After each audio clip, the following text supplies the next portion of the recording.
Hey guys, excited to be with you today. Galatians 5:22. If you've been in church for any amount of time, you know the verse. If you haven't, listen to this. Listen to this.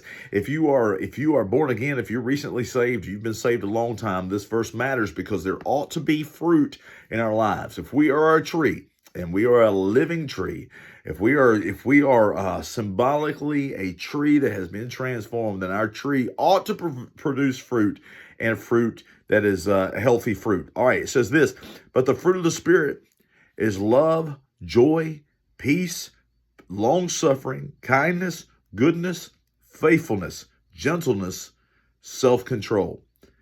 Yee, man, that's a heap of stuff that I'm supposed to be responsible for. No, here's the thing. God's going to produce fruit. And here's what's so good about it. If you think through this, all right? See, if you're born again, it's not it's like somebody would say, well, it's your responsibility to produce fruit. No, God's going to produce fruit from you naturally. If you are a healthy tree, if you're a healthy orange tree, if you're a healthy peach tree, if you're a healthy apple tree, you're going to produce fruit, okay? And it's going to come naturally because that's what you are. You are an apple tree. You are, any number of different fruit-bearing trees. But here's the thing. You're going to produce that. If you're not producing those fruits, love, joy. I mean, if you're not producing joy and love, then you got to check yourself. I'm not going to sit there and be the one that checks you, a fruit inspector of some sort. I'm not going to be that in your life. What I'm going to do is I'm going to begin to say to myself, I'm going to say, okay, why am I not producing the love I should be producing? Why am I not producing the joy I should have in my life? Why is that not happening in my life? Then we have to assess our relationship with God. What is it exactly? Because if you're born again, and it may take time, some people are just like, come on, they can give up this, give up that, man, and all of a sudden, man, all these fruits of the Spirit are just pouring out of them.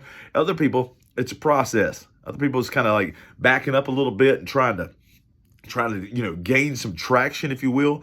And over a period of time, these things begin to be a part of their lives. But if somebody makes a profession of faith, wonderful, we celebrate that. But then if they're not producing fruit, if things aren't happening in their life that ought to be happening in their life, then there has to be a time of self-assessment where you sit back and go, why is there no fruit? A lot of people now will make a profession of faith and there's no fruit in their life whatsoever, and they don't have a problem with it. They don't even understand what you're talking about when you talk about fruit because they never go back to church. They never step foot in another church, and they don't want the things of God. And that is a question of whether or not you've really given your life to Christ, okay? So here's the thing. If you are His, you are going to produce these things: love, joy, peace. Now, in varying degrees, I get it. Gentleness, self-control, patience, all these things. I'm still working on some of these. And God's still working on me, just like the song says. God's still working on me to make me what I ought to be. It took Him just a week to make the moon and stars, the sun and the earth and Jupiter and Mars. How loving and patient He must be, because God's still working on me. Make sure there's fruit in your life, folks, or take that self-assessment and see where you are with the Lord. Love you guys. Bye-bye.